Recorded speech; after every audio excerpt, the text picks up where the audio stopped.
കാറ്റത്തെ കിളിക്കൂടിൻ്റെ മറ്റൊരു കിടിലൻ എപ്പിസോഡിൻ്റെ വിശേഷത്തിലേക്ക് എല്ലാവർക്കും സ്വാഗതം. അങ്ങനെ ഗായത്രിയുടെ പ്രോബ്ലം ഒക്കെ സോൾവ് ചെയ്തിട്ട് വരുന്ന നിധിയാണെങ്കിൽ സുധീഷിനെ വാൺ ചെയ്യാണ്. എന്നിട്ട് നിധി പറയുന്നുണ്ട്, നമുക്ക് ഈവനിങ് ഒന്ന് പുറത്ത് പോകണം, റെഡി ആയിക്കൊന്നും. അങ്ങനെ ഈവനിങ് ആകുമ്പോൾ നിധിയും സുധീഷും കൂടി പുറത്തേക്ക് പോവാണ്. പോകുന്ന വഴിയിൽ സുധീഷ് നിധിയോട് സോറി പറയുന്നുണ്ട്. സോറി എന്തിനാണെന്ന് ചോദിക്കുമ്പോൾ സുധീഷ് പറയണം, അല്ല, ഞാൻ ഗായത്രിയോട് അത്രയും അടുപ്പം കാട്ടാൻ പാടില്ലായിരുന്നു, ഞാൻ ചെയ്ത് തെറ്റായി പോയി നിധി, അതിനാണ് ഞാൻ സോറി പറഞ്ഞത്. സത്യത്തിൽ ഞാൻ നിധിയെ പ്രൊവോക്ക് ചെയ്യാൻ വേണ്ടി മാത്രമാണ് ഗായത്രിയോട് സംസാരിച്ചത്. അപ്പോൾ നിധി പറയണം, ഇതിലെ കോമഡി എന്താണെന്നറിയോ, നിങ്ങൾ ഏതെങ്കിലും പെൺകുട്ടിയോട് സംസാരിച്ചാൽ ഞാൻ ടെൻഷനാവുമെന്ന് നിങ്ങളെ വിശ്വസിച്ചതാണ്. നിങ്ങൾ ഏത് പെണ്ണിനോട് സംസാരിച്ചാലും എനിക്കൊരു പ്രശ്നവുമില്ല. അപ്പോൾ സുധീഷ് മനസ്സിൽ ചിന്തിക്കുകയാണ്, പിന്നെ പ്രശ്നമില്ല, ഞാൻ ഗായത്രിയോട് സംസാരിച്ചപ്പോൾ ഇയാളുടെ മുഖം പോയത് ഞാൻ കണ്ടതല്ലേ, വെറുതെ ഇരുന്ന് നുണ പറയാം. അങ്ങനെ കുറച്ച് കഴിയുമ്പോൾ നിധിയാണെങ്കിൽ സുധീഷിനെ കൂട്ടി ഒരു സ്ട്രീറ്റിലേക്ക് പോവുകയാണ്. അവിടെ എത്തുമ്പോൾ നിധി സുധീഷിനോട് പറയാണ്, എനിക്ക് പ്രധാനപ്പെട്ട ഒരു കാര്യം പറയാനുണ്ട്. നമ്മുടെ നികേഷിൻ്റെ അമ്മ ഇപ്പോൾ എവിടെയാണെന്ന് അറിയാവോ? അപ്പോൾ സുധീഷ് ചോദിക്കുന്നുണ്ട്, നികേഷിൻ്റെ അമ്മയോ? അല്ല, ഇപ്പോൾ എന്താ ഈ കാര്യം തിരക്കാൻ? അപ്പോൾ നിധി പറയാണ്, ഞാൻ ചോദിച്ചതിന് ഉത്തരം പറയും. അപ്പോൾ സുധീഷ് പറയുന്നുണ്ട്, അത് പിന്നെ പലരും പലതും പറയുന്നുണ്ട്. ചിലർ പറയുന്നത് എൻ്റെ അച്ഛൻ നികേഷിൻ്റെ അമ്മയും കൊന്നു കളഞ്ഞു എന്നാണ്. മറ്റു ചിലർ പറയുന്നത് നികേഷിൻ്റെ അമ്മ എൻ്റെ അച്ഛനെ മടുത്തിട്ട് മറ്റെവിടേക്കോ ഓടിപ്പോയെന്നാണ്.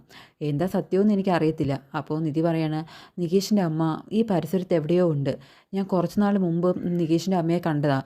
അപ്പോൾ സുധീഷിനാണെങ്കിൽ അത് വിശ്വാസമാവുന്നില്ല. അപ്പോൾ സുധീഷ് പറയാണ്, അങ്ങനെയൊന്നും ഉണ്ടാവില്ല നിധി, നിധിക്ക് ആൾ മാറിയതാവും, അവർ ഈ പരിസരത്തൊന്നും ഉണ്ടാവാൻ സാധ്യതയില്ല. അപ്പം നിധി പറയണം, അല്ലെന്നേ, ഞാൻ അവരെ 2 തവണ കണ്ടായിരുന്നു.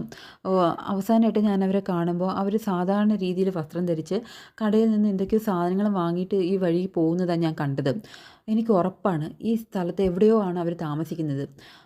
നികേഷ് എന്നോട് ഈ കാര്യം പറയാമെന്ന് വെച്ച് കഴിഞ്ഞാൽ വ്യക്തതയില്ലാതെ എങ്ങനെയാണ് പറയുന്നത്? അവസാനം അത് അവൻ്റെ അമ്മയല്ലെന്ന് അറിഞ്ഞാൽ അവന് സങ്കടമാവില്ലേ?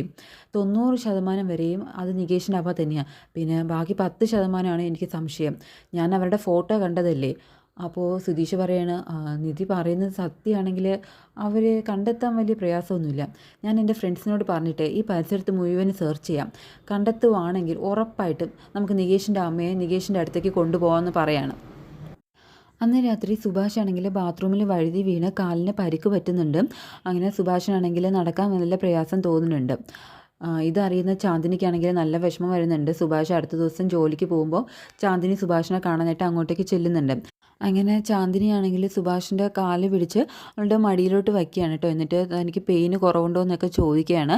സുഭാഷിന് പരിക്കേറ്റു എന്ന് അറിഞ്ഞപ്പോൾ ചാന്ദിനിക്ക് സഹിക്കാൻ കഴിയുന്നില്ല. അങ്ങനെ ചാന്ദിനി കരയാണ്.